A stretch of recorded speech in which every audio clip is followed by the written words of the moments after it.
సంవత్సరాల తరబడి government job కోసం వేచి చూస్తున్నారా? కేవలం 8 నెలల్లో మీ కల నెరవేర్చుకోండి. వెంటనే కింది నంబర్స్‌కి కాల్ చేయండి.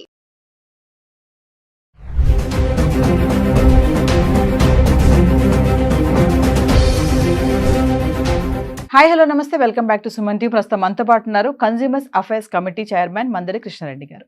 నమస్తే సార్. నమస్తే. సార్, అమెరికా ట్రంప్కి సంబంధించి మనం వీడియోలు చేస్తూనే ఉన్నాము.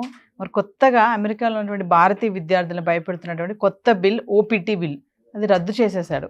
మరి ఏంటి సార్, దానివల్ల మన వాళ్ళకి వచ్చినటువంటి నష్టాలు ఏంటి? అంటే ఎవరైనా ఇతర దేశస్తులు అమెరికా వెళ్ళి చదువుకునే స్టూడెంట్స్ కానీ, లేక ఏదైనా రీసెర్చ్ స్కాలర్స్ కానీ, ఎడ్యుకేషన్ సంబంధించినటువంటి లైన్లో ఉన్న వాళ్ళకి ఎక్కువ భాగం అమెరికాలో ఒక విధానం కొనసాగుతోంది. సపోజ్ వాళ్ళు ఏదో ఒకైనా వీసా తీసుకొని అక్కడికి వచ్చి ఎడ్యుకేషన్ కంటిన్యూ చేయడం కానీ, ఈ రీసెర్చ్ స్కాలర్ ఇట్లా కంప్లీట్ చేసినప్పుడు వాళ్ళకి ఇచ్చిన వీసా పీరియడ్ ఏదైతే ఉంటుందో 2 years 3 years ఎంత ఉంటుందో ఎడ్యుకేషన్ దానికి సంబంధించిన రీసెర్చ్ వరకు ఆ పీరియడ్ ఉంటుంది.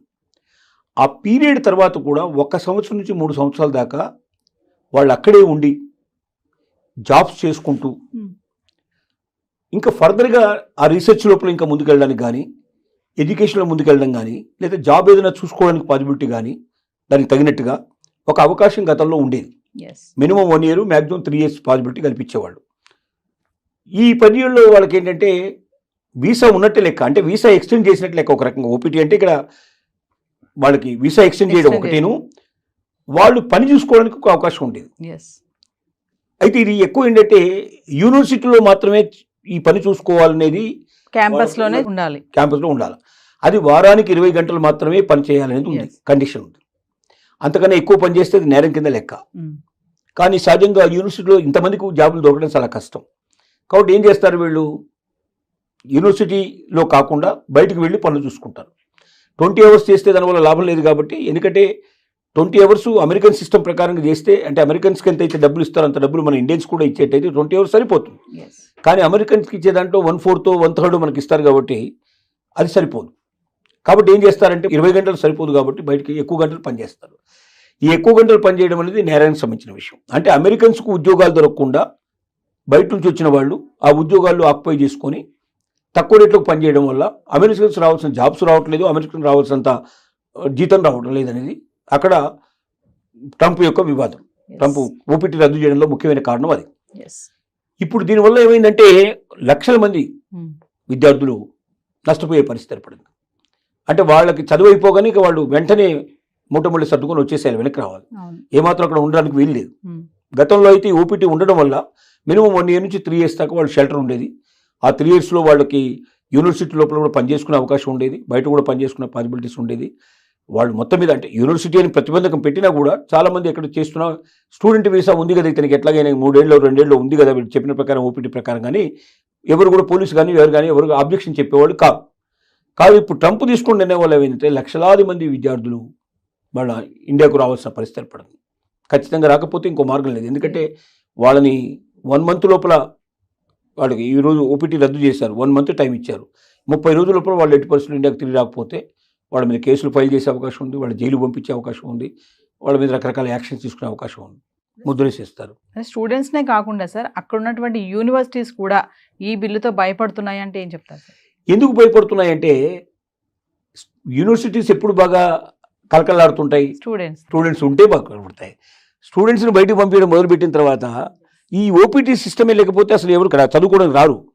ఎందుకంటే మా చదువు అయిపోయిన తర్వాత కూడా ఇంకా 1 year నుంచి 3 years అక్కడే ఉండొచ్చు, అమెరికాలో ఏదైనా మంచి ఉద్యోగం సంపాదించుకోవచ్చు, లేదా ఫర్దర్గా స్టడీస్ అయినా ఫర్దర్గా ఇంకేదైనా సరే మా జీవితాన్ని సెటిల్ చేసుకోవచ్చు అనే ఉద్దేశంతో వస్తున్నారు. నీకు నీ చదువు వరకు మాత్రమే కంప్లీట్ చేసుకుని పోవాలంటే అమెరికానే రావాల్సిన అవసరం లేదు. ఇండియాలో కూడా మంచి చదువు ఉంది మనకు, ఇండియాలో కూడా మంచి యూనివర్సిటీస్ ఉన్నాయి మనకు. ఇవి కాకుండా అమెరికా కన్నా చాలా తక్కువ ఖరీదు చేసేవి, తక్కువ ఖర్చు అయ్యేటువంటి అనేక దేశాల లోపల యూనివర్సిటీస్ ఉన్నాయి, ఇంకెక్కడికైనా వెళ్ళొచ్చు. అమెరికాలో పర్టికులర్గా ఎందుకు వస్తున్నారంటే అమెరికాలో పార్ట్ టైం జాబ్ చేసుకునే అవకాశం ఉంది, చదువుకునేటప్పుడు కూడా పార్ట్ టైం చేసుకోవచ్చు. అలాగే చదువు అయిపోయిన తర్వాత కూడా 1 year నుంచి 3 years ఇక్కడ ఉండొచ్చు. మనం ఈ లోపల మనం ఏదో ఒక ఉద్యోగం సంపాదించుకొని మనం పూర్తిగా సెటిల్ కావచ్చు 100% అనే ఉద్దేశంతో మాత్రమే అమెరికాకు వస్తున్నారు. ఇప్పుడు ఓపీటీ తొలగించిన తర్వాత ఇక అక్కడ ఉద్యోగాలు వస్తాయనేది కల్లా, అక్కడ వెయిటింగ్ పీరియడ్ లేదు. మరి అలాంటప్పుడు ఎందుకు వస్తారు? కొత్త విద్యార్థులు రారు, ఉన్న విద్యార్థులు వెళ్ళిపోతారు, కొత్త విద్యార్థులు ఉన్నారు. మరి యూనివర్సిటీస్ ఏమైపోతాయి? నష్టాల బారిన పడిపోతాయి. చివరికి యూనివర్సిటీలు మూసుకోవాల్సిన పరిస్థితి ఏర్పడుతుంది. అందుకే యూనివర్సిటీస్ వణికిపోవడానికి కారణం అది, భయపడడానికి కారణం అదే మెయిన్గా. సరే, ట్రంప్ టార్గెట్ ఇప్పుడు స్టూడెంట్స్ అంటారా?